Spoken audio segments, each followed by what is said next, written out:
नमस्कार, स्वागत आप सभी का। आप देख रहे हैं अमरुजाला.com। मैं हूं आपके साथ प्रतीक्षा, मेरे साथ दूसरी तरफ मेरे सहयोगी वरुण कुमार भी दिखाई दे रहे हैं। दरअसल एक बहुत ऐसे विषय पर हम महत्वपूर्ण विषय पर हम आपसे चर्चा कर रहे हैं जो कि हमारे और आपसे जुड़ा हुआ विषय। हाल ही में आईसीआईसीआई बैंक ने मिनिमम बैलेंस अपने सेविंग अकाउंट का 50,000 रुपए रखा है। अब आप समझिए कि मिनिमम अकाउंट बैलेंस यदि 50,000 रुपए है तो भारत में आम लोग जो कि दैनिक दिनचर्या से अपनी जीविका चलाते हैं वो कैसे इस बैलेंस को, इस मिनिमम बैलेंस को मेंटेन रखेंगे। खूब चर्चा हुई, मामला आरबीआई तक पहुंचा। आरबीआई ने पल्ला झाड़ते हुए यह कह दिया कि मिनिमम बैलेंस की जो राशि है वो बैंक खुद ही तय कर सकती है। अब यह विषय हमारे और आपसे जुड़ा हुआ है, इसलिए हमने इस विषय को उठाया भी है। क्या इस पूरे विषय की कहानी है? मिनिमम बैलेंस से बैंक को कितना फायदा होगा, आरबीआई इससे कितना फायदा ले पाएगी और हम और आप इसका कितना नुकसान उठा पाएंगे, इसी का विश्लेषण करते हैं। मेरे सहयोगी वरुण मेरे साथ हैं। वरुण जी, ये खबर थोड़ी सी चौंकाने डराने वाली भी थी कि अगर 50,000 रुपए आपके सेविंग अकाउंट में रहेंगे ही तो हम उसे 50,000 रुपए का मिनिमम बैलेंस कैसे रख पाएंगे, कैसे मैनेज कर पाएंगे? देखिए, ये बहुत पेचीदा खबर है और यहाँ पर कई ऐसी चीज़ें हैं जिसको आज हम लोग जानने की, समझने की कोशिश करेंगे। मैं कई आपको आंकड़े बताऊंगा, ये भी बताऊंगा कि जो बैंक हैं, बैंक इस चीज़ के जरिए आपसे कितनी कमाई कर लेते हैं। तो चलिए उसी से शुरू करते हैं। हुआ यह कि पिछले 5 वित्त वर्षों में, यानी कि फाइनेंशियल ईयर 2021 से 2025 के बीच में इंडियन बैंक ने 1828 करोड़ रुपया इस चीज से कमाया। मिनिमम बैलेंस से कैसे कमाया वो भी बताऊंगा। पंजाब नेशनल बैंक ने 1662 करोड़ रुपया कमाया। बैंक ऑफ बड़ौदा ने 1531 करोड़ रुपया कमाया।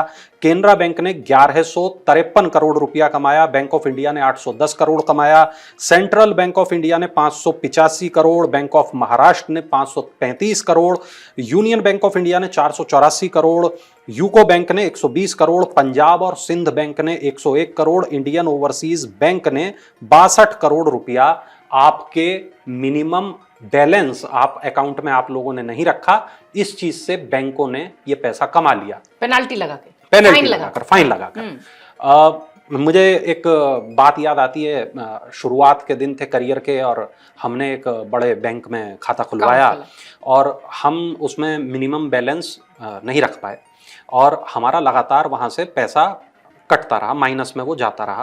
पहले तो जितना हमारा उसमें पड़ा हुआ था पैसा वो खत्म हुआ, उसके बाद में माइनस बहुत सारा हो गया। अब आदमी जो है वो डरने लगता है ऐसे में कि अगर मैंने कुछ पैसा डाला तो सबसे पहले तो वो माइनस वाला जो रकम है वो पूरी होगी, मैनेज करेंगे। हाँ, उसके बाद जाके कुछ पैसा वहां बचेगा। तो आदमी उसमें जाता ही नहीं है, वो अपना पीछा छुड़ाता है, दूसरे किसी सरकारी बैंक में चला जाता है। अब वो जो पैसा आपका गायब हो गया तो वो पैसा पहुंच गया बैंक के खाते में और बैंक ने उस जो पेनल्टी के जरिए जो पैसा कमाया, अभी जो मैंने बताया कि इतना बैंकों ने पैसा कमाया है वो तकरीबन इसी रूल के जरिए कमाया। तो आईसीआईसीआई का जो ये नया फैसला है, फरमान कहिए इसे, फैसला नहीं कहेंगे, फरमान मिडिल क्लास के लिए कितनी बड़ी मिनिमम एवरेज मंथली बैलेंस, अब वो चाहते हैं कि 50,000 रुपया हो और 50,000 रुपया यदि आपके बैंक में नहीं है तो आपसे एक पेनल्टी ली जाएगी। वो पेनल्टी कितनी है वो भी मैं आपको बताऊंगा। जो नए खाता धारक हैं, 1 अगस्त 2025 से ये नियम लागू है, यानी अगर 1 अगस्त और 1 अगस्त के बाद आप बैंक में अकाउंट खुलवाते हैं तब आपके ऊपर ये नियम लागू होगा। सैलरी अकाउंट, जनधन खाते और बेसिक सेविंग बैंक जमा खातों को सरकार के चूंकि नियम है तो उनको ये छूट मिलती रहेगी, वो 50,000 वाली जो दायरा है उसमें नहीं आएंगे। और जो आईसीआईसीआई की वेबसाइट है वो हमें ये बताती है कि महानगरों में, शहरी इलाकों में मिनिमम एवरेज मंथली बैलेंस 10,000 रुपए था, जिसको बढ़ाकर हमने 50,000 कर दिया है। और जो कस्बे वाले जो इलाके हैं, सेमी अर्बन जिसको कहा जाता है, वहां पर 25,000 रुपए हो गया है, जो कि पहले 5,000 रुपए था। यानी पहले 5,000 और 10,000 था, अब हो गया 25,000 और 50,000। तो एक तो कमेंट इसी पर कर दीजिएगा, जो फैसला ये बैंक का है, जैसे प्रतीक्षा जी ने कहा, आप इसे फैसला कहेंगे या फरमान कहेंगे, एक कमेंट तो यही कर दीजिएगा। अब आरबीआई गवर्नर हैं संजय मल्होत्रा, उन तक ये मामला पहुंचा तो उनसे सवाल किया गया कि भैया बताएं कि सर के ये जो पूरा मामला है इस पे आरबीआई का क्या कहना है। तो आरबीआई ने बहुत साफ तौर पर कहा कि सेविंग अकाउंट में कितना पैसा रखना है इसका फैसला बैंक करते हैं, आरबीआई की इसमें कोई भागीदारी नहीं होती। आईसीआईसीआई ने जो नया ये जो अपना फैसला किया है ये बैंक का फैसला है, आरबीआई का इससे कोई लेना देना नहीं है। बैंक ने यह कहा है कि 1 अगस्त और 1 अगस्त के बाद जो खाते खुलेंगे उन्हीं पर यह नियम लागू होगा।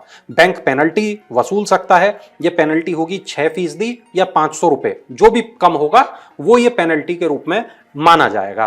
कैश ट्रांजैक्शन के जो नियम हैं वो भी बैंक ने कड़े कर दिए हैं।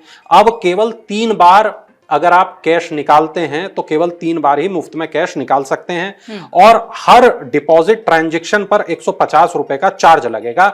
अगर आप डिपॉजिट 1 लाख रुपए से आपका ज्यादा हो जाता है तो प्रति 1000 रुपए 3.5 रुपए या 150 रुपए जो भी ज्यादा हो वो शुल्क बैंक को देना पड़ेगा। वहीं थर्ड पार्टी के जरिए कैश डिपॉजिट अगर आप करते हैं तो 25,000 रुपए इसकी लिमिट तय की गई है, इससे ज्यादा आप नहीं बैंक में पैसा जमा कर पाएंगे। अब इससे 2-3 चीजें निकल के सामने आती हैं। एक बात तो यह कि बैंक शायद ये दिखाना चाहता है कि हम एक अपर क्लास के बैंक हैं, तो जो बहुत सारे गरीब लोग हैं वो हमारे बैंक में पैसा ना जमा करें। मिडिल क्लास और मिडिल क्लास ही मुझे लगता है बैंकिंग सिस्टम को ऑपरेट करते हैं ज्यादातर, तो ऐसा ही देखने को दिखाई पड़ता है। उसमें अगर आईसीआईसीआई बैंक का इस तरीके का स्टेप होता है तो आप कैसे समझते हैं इसको कि क्या दूसरे बैंकों को भी इसमें बोलना चाहिए कि भाई आप इस तरीके की चीजें जो है वो ठीक नहीं है? 50,000 रुपए मिनिमम बैलेंस बहुत होता है, बहुत ज्यादा होता है। हाँ, लेकिन देखिए अब इसमें चलिए मजाक अपनी एक तरफ, लेकिन अब इसमें ये देखते हैं कि जो जनधन खाते हैं, जो सैलरी अकाउंट हैं, वो इससे बाहर रखे गए हैं।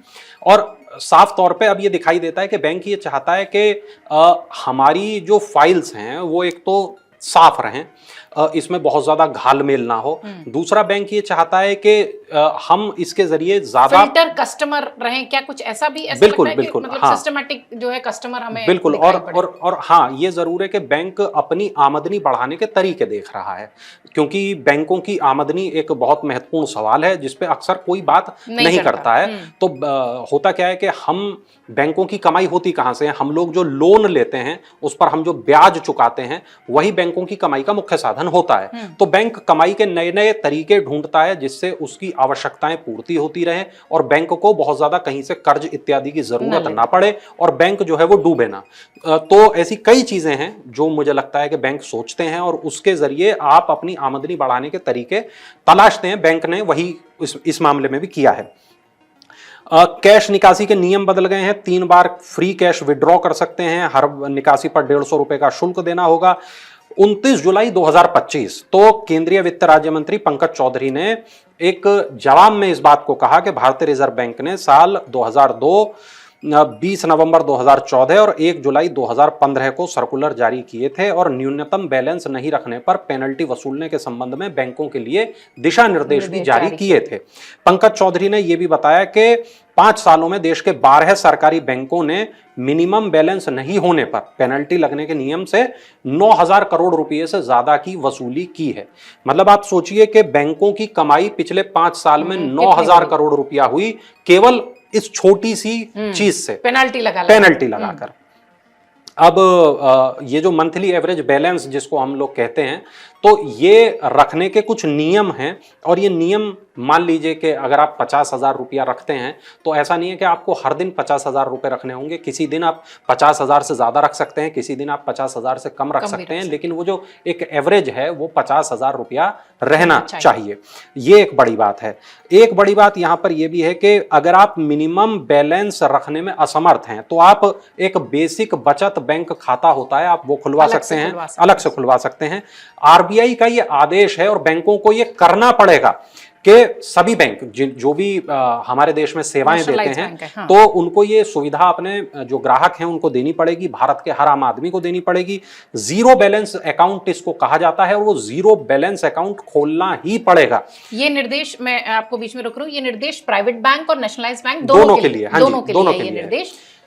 और यहाँ पर मिनिमम बैलेंस रखने की कोई जरूरत नहीं है। बचत भी सामान्य बचत खाते जितना ही मिलता है। अगर आपको जो ब्याज है वो भी सामान्य बचत खाता जो होता है वैसा ही आपको यहाँ पर ब्याज भी मिलता है। हालांकि इसमें जो ट्रांजैक्शंस की संख्या है उसको लेकर है कुछ नियम कि आप पूरे साल में 1 लाख रुपए से ज्यादा की रकम इसमें क्रेडिट नहीं होनी चाहिए। इस तरीके से है। और आप इस तरीके का एक अकाउंट और एक सामान्य जो बचत खाता है वो आप एक साथ एक बैंक में नहीं रख सकते। एक ये यहां पर नियम लागू होता है।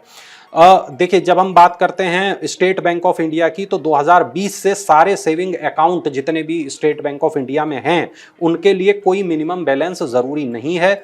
और पीएनबी की जब हम बात करते हैं 2025 जुलाई से वहां पर भी कोई मिनिमम बैलेंस पेनल्टी नहीं है। एचडीएफसी की हम बात करते हैं तो बड़े शहरों में 10,000 रुपए, छोटे शहरों में 5,000 रुपए और गांवों के अंदर जो ब्रांच है वहां 2,500 रुपए का उन्होंने एक नियम तय कर रखा है। एक्सिस बैंक की हम जब बात करते हैं तो उन्होंने 12,000 रुपए का, छोटे शहरों में 5,000 रुपए का, ग्रामीण इलाकों में 2,500 रुपए का उन्होंने नियम तय कर रखा है। बैंक ऑफ बड़ौदा की जब हम बात करते हैं तो वहां पर जो नॉर्मल सेविंग्स अकाउंट है वहां कोई पेनल्टी नहीं है। लेकिन हां, जो प्रीमियम बैंक खाते उनके हैं तो 500 रुपए से लेकर 2,000 रुपए तक की जो पेनल्टी है अलग अलग तरीकों से वो बैंक आपसे वसूलता है।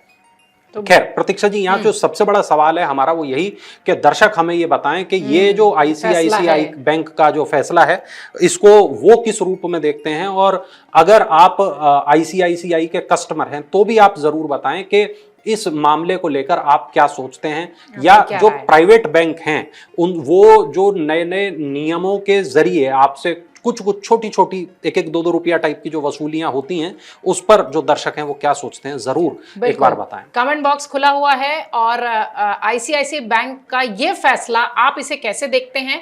क्या मिनिमम बैलेंस इतनी राशि का रखना सही है? क्या दूसरे बैंकों को भी ये फॉलो करना चाहिए? दूसरे बैंकों को भी इसका अनुकरण करना चाहिए? ये और इस तरीके के तमाम सवाल जो आपके जहन में आ रहे हो, कमेंट बॉक्स खुला हुआ है। बहुत शुक्रिया वरुण जी, बहुत शुक्रिया आप सबका वीडियो देखने के लिए।